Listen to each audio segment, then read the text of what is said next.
Convido agora o pregador. Vamos estar partindo para a palavra do Senhor nessa noite. Que Deus te use. Presbítero Maciel está com a palavra nessa noite. Depois a gente vê talvez um louvor no final. Amém?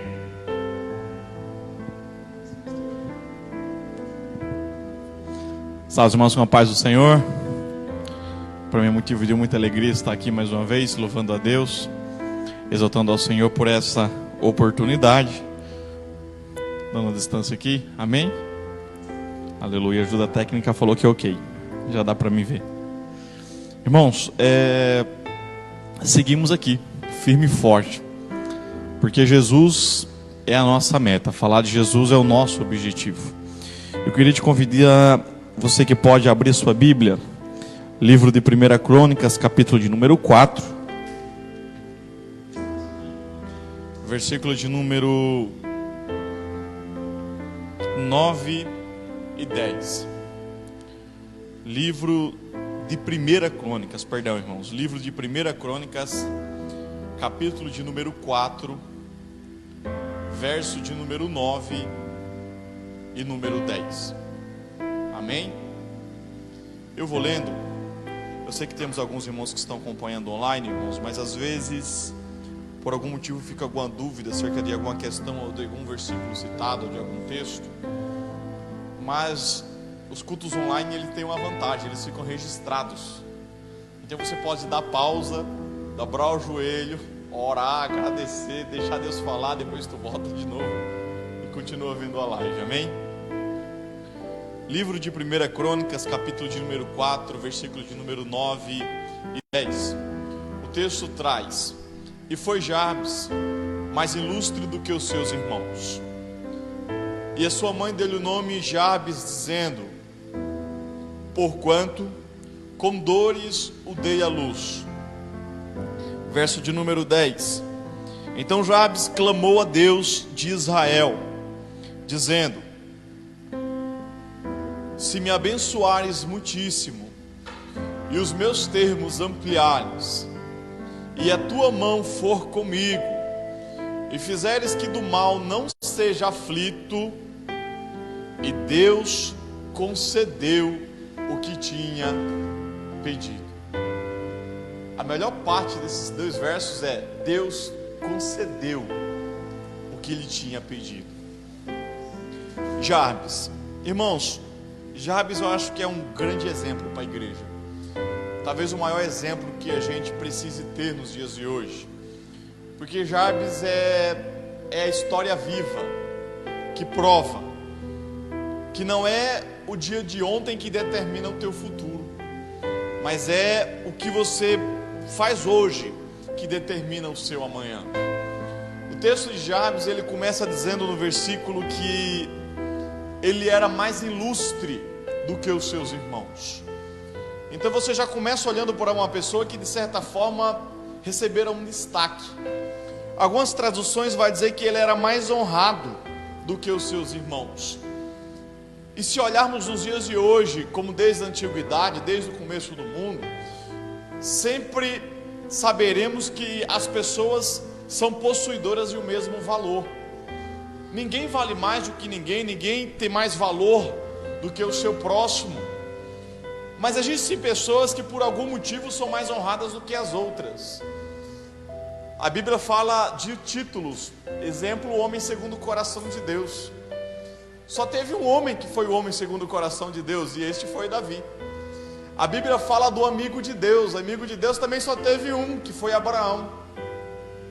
Então existem alguns títulos, algumas honrarias que Deus faz, que nós homens fazemos para determinadas pessoas por conta de alguma coisa que elas fizeram ou fazem.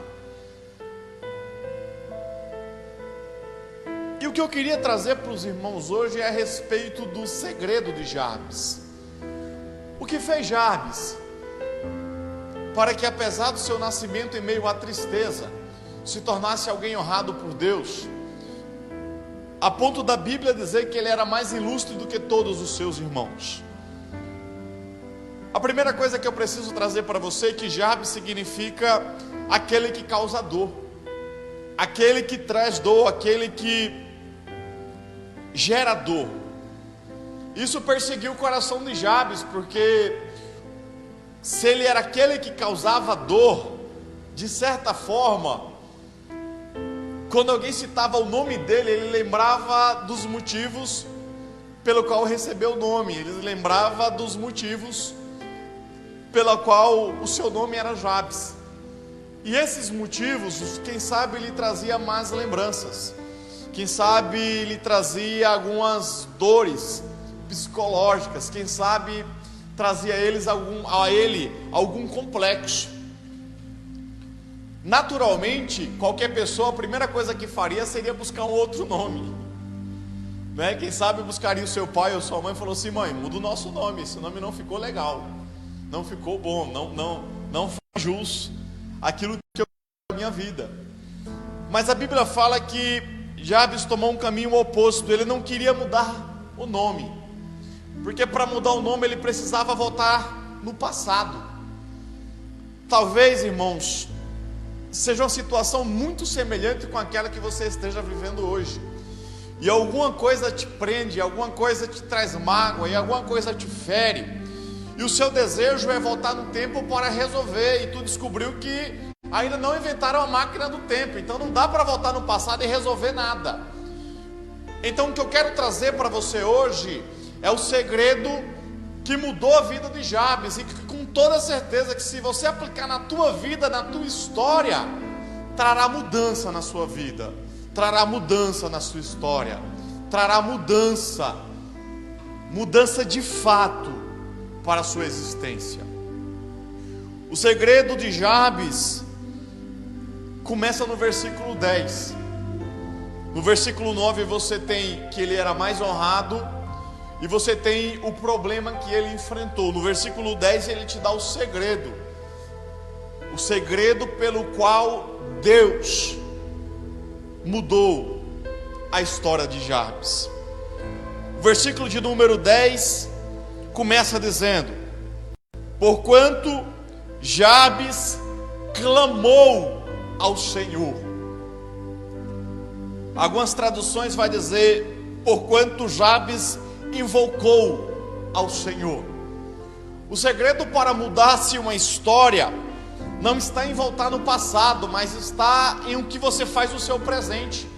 E a melhor coisa que você pode fazer hoje é clamar pela presença de Deus, é clamar pelo nome de Deus.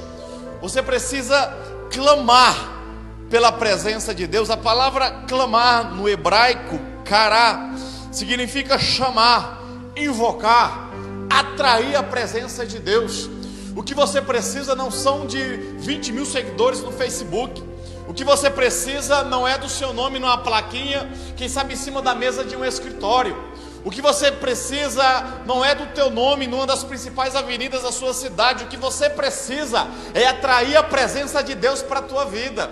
O que você precisa não é que as pessoas lembrem de você quando vão fazer festas. Se fazem festas e não chamam pelo teu nome, não tem problema.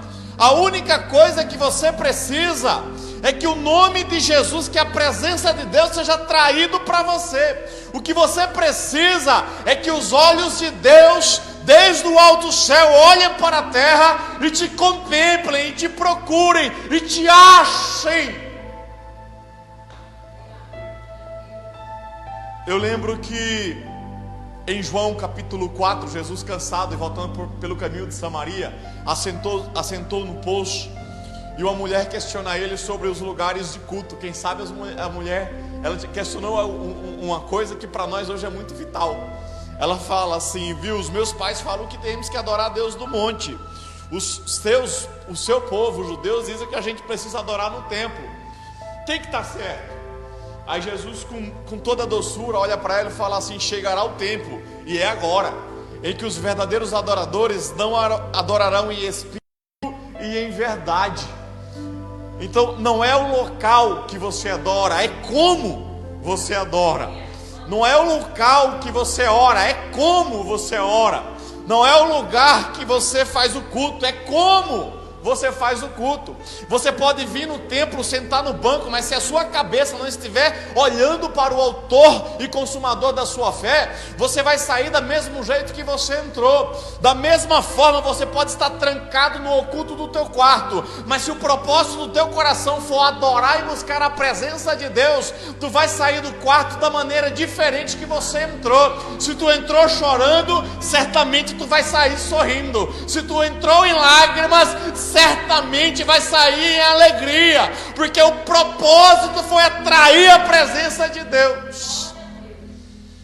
E o texto diz que os olhos do Pai procuram esses adoradores, pastor. Procuram esses adoradores. Então, para atrair a presença de Deus, você não precisa estar no templo, você precisa estar no propósito de adorar. Para atrair a presença de Deus, você não precisa estar no meio de muita gente, você precisa estar no propósito de adorá-lo. Para atrair a presença de Deus, você não precisa estar, quem sabe, vestido de paletó e gravata. Você precisa estar com um propósito de adorar a presença dele. Para sentir a presença, para atrair a presença de Deus, precisa estar com o seu líder espiritual do teu lado. O teu pastor, quem sabe nesse momento, não pode dar a mão para você, nem colocar a mão sobre a tua cabeça e orar pela tua vida. Mas os céus estão abertos, aguardando a sua oração. Quer mudar a tua história? Invoque a presença do Senhor esta noite. Quer mudar a tua história? Clame a presença de Deus esta noite. Quer mudar a tua vida? Atraia a presença de Deus para a tua vida esta noite. Porquanto Jabes clamou ao Senhor. E quando ele clama ao Senhor, ele começa dizendo: Senhor, se tu me abençoares muitíssimo. Não é a bênção comum, ele queria uma bênção fora do comum. Ele queria muito mais. Senhor, se tu me abençoares. A palavra abençoar, ela aparece desde o primeiro livro da Bíblia. Em Gênesis, Deus abençoa o povo, Adão e Eva, e manda que eles cresçam. A palavra hebraica para abençoar é barak. Aparece ao menos 330 vezes no Antigo Testamento. E eu quero dar duas traduções para abençoar, para você nunca mais esquecer. A primeira coisa que eu preciso falar para você é que quando ele fala assim, se tu me abençoares, a palavra abençoar significa dar condição para que o milagre aconteça. Dar, eu vou repetir, você precisa entender isso. Você não está aqui para dar glória e você não sabe como você faz falta. Mas eu vou explicar para você. Dar condição para que o milagre aconteça é basicamente você não ter nada para que isso possa ser possível, apenas a tua fé. Apenas a tua fé. E quando Deus abençoa, você precisa entender que você precisa de duas coisas: vontade e fé. Se tu tiver vontade e fé, Deus vai trazer condições de onde não tem. Deus vai fazer brotar condições de onde não há. Deus vai aparecer condições de onde não havia, para que aquilo que você precisa e você pediu comece a acontecer na tua vida. Dar condições é você começar um projeto e você não ter condição de continuar o projeto, não ter condição de ir longe com esse projeto, mas a tua fé é tanta, que Deus traz pessoas às vezes de longe para te abençoar e fazer com que o projeto continue. Dar condições para que o milagre aconteça é você começar somente com a fé, mas ter certeza de que quem está no controle da tua vida é Deus, e que mais cedo ou mais tarde Ele vai dar condições para que o milagre de Deus aconteça. Dar condições para o milagre aconteça, você vai encontrar por toda a Bíblia. Você vai lembrar de Moisés, você vai lembrar de Israel, cercada de um lado por montanhas, do outro pelo mar, e num terceiro canto egípcio vindo de encontro para eles. E ele começa, a Bíblia fala que ele vai orar a Deus para pedir uma resposta. Na hora que ele dobra o joelho, Deus olha e fala assim: não, eu já te dei a explicação. Por que você clamas a mim? Diga ao povo que marche. Então o que você precisa entender é que quando a bênção de Deus vem sobre a tua vida, tu não vai ver condição e nem de onde ela vem, mas ela virá sobre a tua vida, e aquilo que tu pediu certamente ocorrerá. Porque a bênção de Deus dará condições para que o milagre aconteça sobre a sua vida. A bênção de Deus, ela vem para dar condição.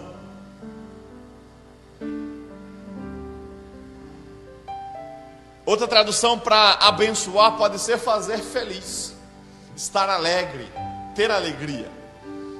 E o interessante é que a alegria ela não é isenta de problemas. Se a pessoa falar assim, estou alegre, o estar é situacional. Eu estou alegre, então é situacional. Amanhã eu posso não estar.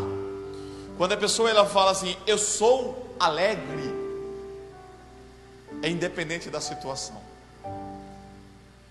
E a paz que o Senhor nos deu, ela nos traz a alegria que permanece sobre as nossas vidas. Então, na alegria ou na dor, a alegria da presença de Deus é o nosso combustível.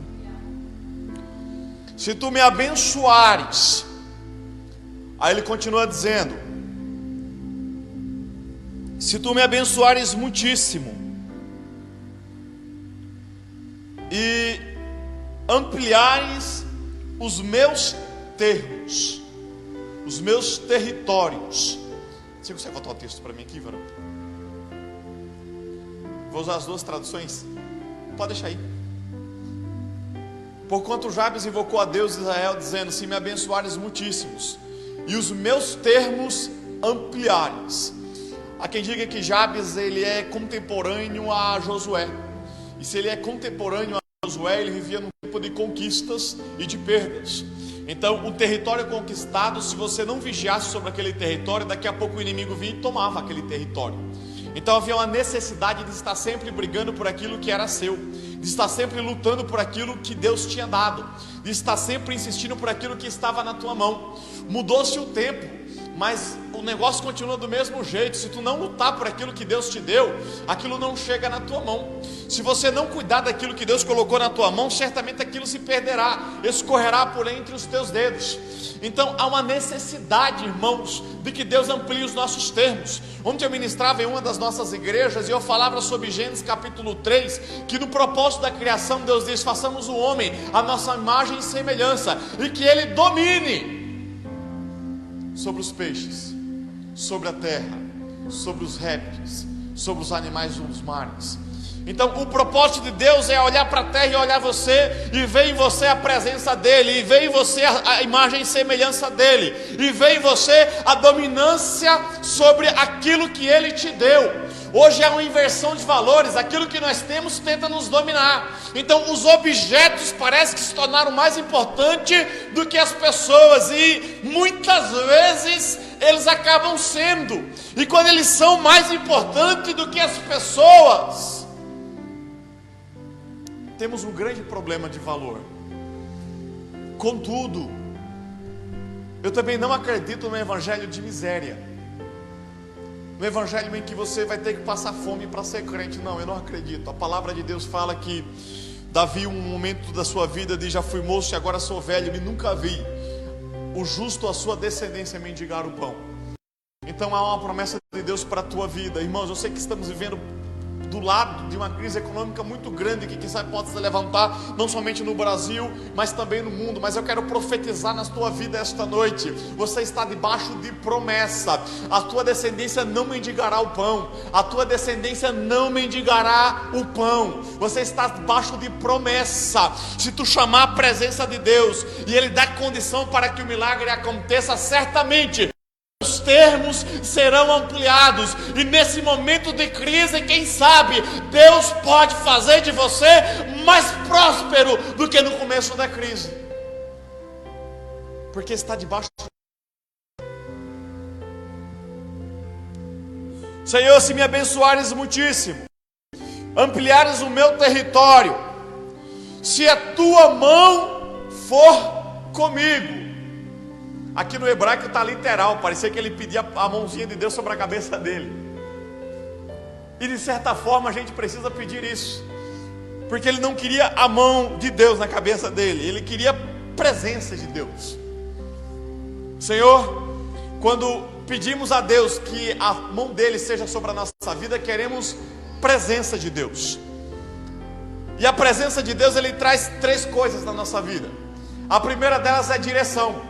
Salmo 119, ele fala: lâmpada para os meus pés e luz para o meu caminho é a tua palavra, ó Senhor. Então há uma necessidade de compreendermos que a presença de Deus vai trazer direção para a tua vida.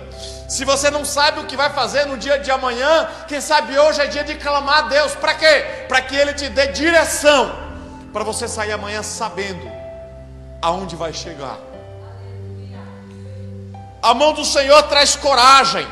Salmo 23, versículo 4: ainda que eu ande pelo vale da sombra e da morte, não temerei mal algum, porque Tu estás comigo.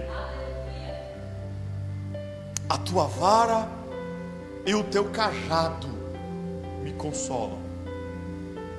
Vara é para repreender quando está andando no caminho errado. Cajado é para proteger quando o inimigo tenta atacar. A presença de Deus traz coragem. Eu sei que para nossa nação é um momento de muito medo, mas eu quero profetizar sobre a tua vida, que o Espírito Santo de Deus te dê coragem para enfrentar os seus problemas, coragem para enfrentar as tuas lutas, coragem para enfrentar as tuas dificuldades, coragem para enfrentar as tuas limitações, coragem para enfrentar as crises, coragem para enfrentar esse momento de pavor que vem sobre a nação. A presença de Deus trará coragem sobre a sua vida. Eu gosto que Paulo, quando ele escreve aos Romanos, ele fala assim: porque não recebemos o espírito de temor, mas de ousadia, pelo qual clamamos Abba Pai. E esse texto é interessante porque na Bíblia ele vai falar Abba Pai. Abba Pai é uma expressão hebraica. Então na hora que uma criancinha está andando de repente com o seu pai ali no meio da rua, criancinha pequenininha, aí por algum motivo solta da mão, dá um passo mais rápido, ela fica para trás, ela estende a mão e fala assim: Abba Pai. E ela sabe que o seu pai vai parar, vai esperar, vai dar a mão para ela, e ela vai se sentir segura de novo. A coragem que nós temos é a mesma dessas criancinhas, sabendo que quando clamarmos pela presença de Deus, aonde Ele estiver, Ele vai parar, nos aguardar e estender a mão a nós. E segurando na mão de Deus estaremos seguros. A presença dEle nos traz coragem. Eu falei sobre alegria, mas eu quero falar sobre a alegria de novo, porque é terrível, irmãos, o semblante de tristeza que está sobre a nossa nação. A presença de Deus traz alegria. Salmo 68, o Salmo diz: mas alegrem-se os justos, e se regozijem na presença de Deus, e foguem de alegria. Ah, mas é momento de crise, mas estamos na presença de Deus e por isso nos alegramos. Mas é momento de tristeza, mas estamos na presença de Deus, por isso nos alegramos. Mas é momento de choro, mas estamos na presença de Deus, por isso nos alegramos. Mas é momento de luto, por isso estamos na presença de Deus, e isso alegra os nossos corações. Tu vai encontrar Jesus nos evangelhos, encontrando uma viúva, e agora que perdera seu filho, andando em direção às portas da cidade para enterrar esse menino. O texto vai falar da viúva de Naim. Aí Jesus encontra essa mulher, olha para ela, presbítero Elias, e fala para ela assim: não chores, não chores. Ah, mas é momento de luto, mas o Senhor pode mudar o luto. Ah, mas é momento de problema, o Senhor resolve o problema. Mas é momento de crise, e o Senhor torna a crise oportunidade. O Senhor torna a crise oportunidade. O Senhor torna a crise oportunidade. Se a tua mão for comigo, aí ele fala assim: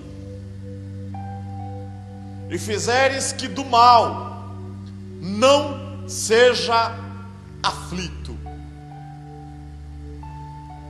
Aqui a gente vai ver alguns autores importantes, irmãos, dividindo as suas opiniões. Alguns falam que ele queria proteção, outros falam que ele não queria causar mais o mal. Porque na hora que ele olhava para o seu nome, lembrava que o nome dele era Jabes, ele lembrava que ele nasceu causando dor. Então ele não queria mais ser afligido pela dor de fazer mal a alguém que ele amava. E há uma necessidade, irmãos, de clamarmos por isso nos dias de hoje.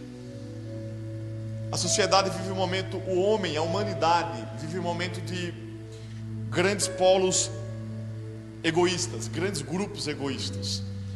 Então para uns tudo, para outros nada. Para uns tem, para outros não tem. Para uns proteção, para os outros risco. Para uns riqueza, para outros pobreza. E nos fechamos nos nossos grupos e não permitimos às vezes que outras pessoas adentrem nos nossos grupos.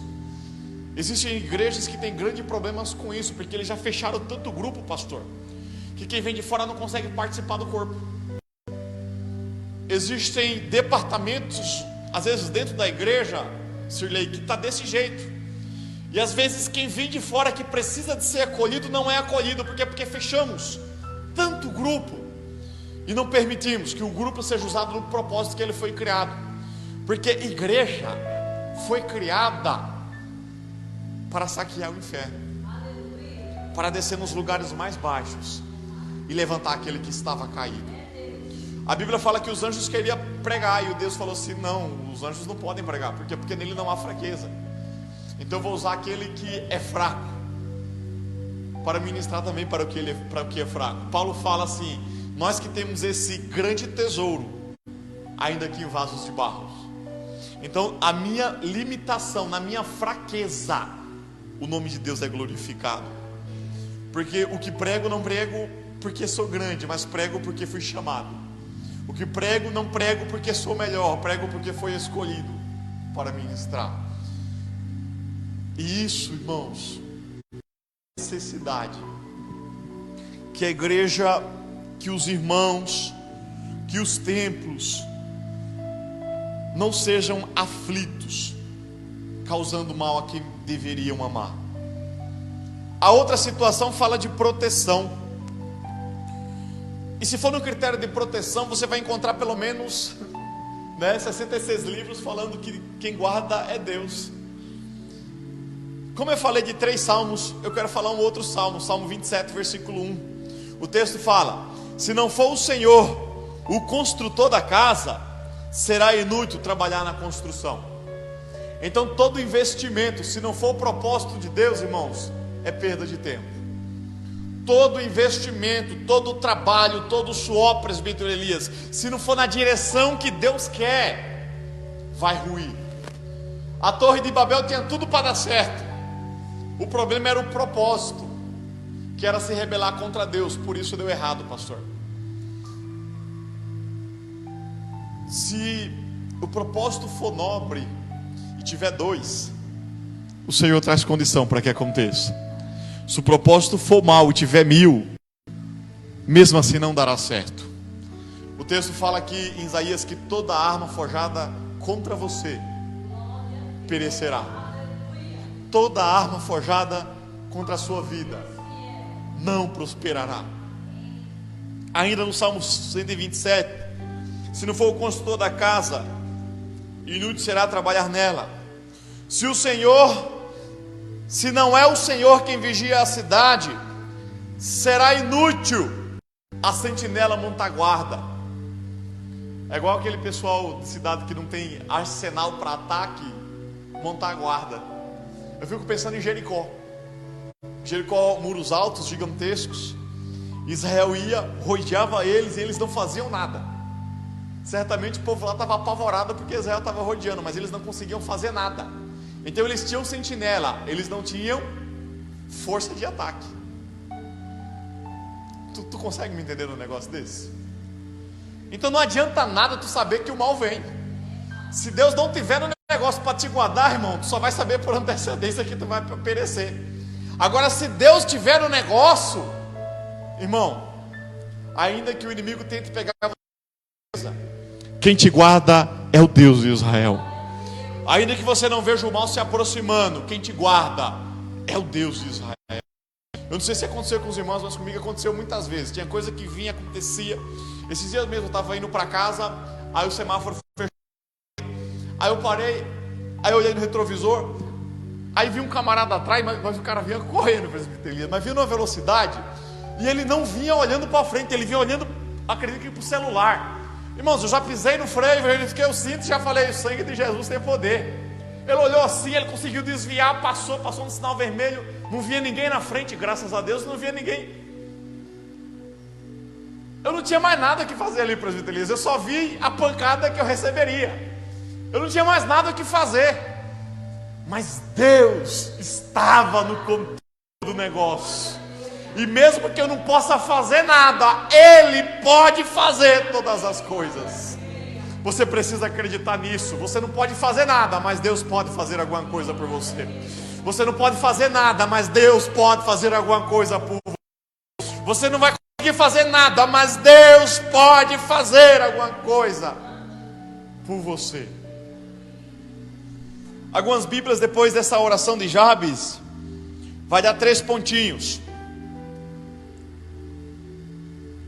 E a resposta vem: e Deus lhe concedeu o que havia pedido. O que você precisa de resposta de Deus, porque a resposta de Deus vai trazer fé no teu coração. Então tu ora por algo, Deus faz, aí tu fala assim: opa, orei e Deus ouviu. Hoje eu brinquei com meu filho, pastor. Eu estava com ele, aí ele tomou banho, comecei a pentear o cabelo dele, penteei assim, passei um gelzinho, fui penteando o cabelo dele puxando para trás para ficar igual ao do pai, né? Aí ele olhou para mim e falou assim, aí ele queria ver o desenho. Não, pai, não quero que penteie o cabelo não. Aí eu falei assim: então eu vou pôr a mão na cabeça, eu vou orar para ficar igual o cabelo do vovô. Vovô não tem cabelo? Aí falou assim: não, pai, pode pentear o cabelo. Então ele já sabe que se eu orar, Deus ouve. E por conta disso ele mudou de ideia. É engraçado, irmãos, eu sei, mas é uma grande verdade. Há um tempo atrás, a igreja da HPM já sabe, o meu filho ele nasceu muitas verrugas pelo corpo dele. E a minha filha, a primogênita, a Lívia, também teve isso. E minha filha passou por cirurgia, e por algum motivo eu não senti de fazer campanha por ela. E o meu filho eu senti de fazer campanha. E eu chamei a minha esposa, a gente se reuniu, eu, a minha esposa e só. E falamos assim: vamos orar durante 7 noites. À meia-noite a gente dobra o joelho, unge o Henrique e vamos repreender essa enfermidade. Irmãos, o corpinho dele estava cheio de verruga. Oramos por ele na segunda, na terça, na quarta, na quinta, na sexta. Quando eu tirei a camisa dele já não tinha mais nenhuma verruga, porque Deus havia ouvido a nossa oração. Orei, era 7 dias o propósito, oramos 5 pedindo, os outros 2 oramos agradecendo, porque Deus havia ouvido a nossa oração. Deus quer ouvir a sua oração essa noite. Deus quer ouvir a sua oração essa noite. Deus quer ouvir a sua oração essa noite. Eu queria orar com você. Eu gostaria de orar com você. Eu vou fazer uma oração. Em seguida o pastor vai estar orando pelos pedidos de oração que estão nos comentários. Mas eu queria orar por você. Feche os teus olhos. Lembre do que mais está te causando dor nesses últimos dias. Talvez você veja gente falando para você colocar o pedido de oração, e você fala: irmão, o negócio é tão grave que eu não posso nem escrever meu pedido de oração. Eu quero orar por essa causa impossível que você tem hoje. Irmãos, é enfermidade, o meu Deus ainda cura. É desemprego, o meu Deus abre porta. É problema na família, o meu Deus reconstrói. Espírito Santo de Deus, eu quero orar pelos meus irmãos. Eu quero orar por aquele que ouve esta palavra, por aquele que ouviu este culto, por aquele que participou deste culto. Senhor, eu quero repreender, meu Deus, aonde quer que seja a dor deste. Senhor, em nome de Jesus Cristo, eu quero convocar a Tua presença sobre a vida deles. Senhor, os escuta esta noite, os escuta neste momento, os escuta nesta hora. vem de encontro à necessidade deles, vem de encontro ao problema deles. Mostra que tu és um Deus e que os teus ouvidos ainda estão inclinados para aqueles que buscam a tua presença.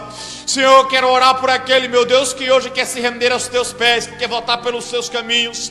Senhor, eu quero orar, papai, por aquele que está sentindo tanta culpa, mas tanta culpa,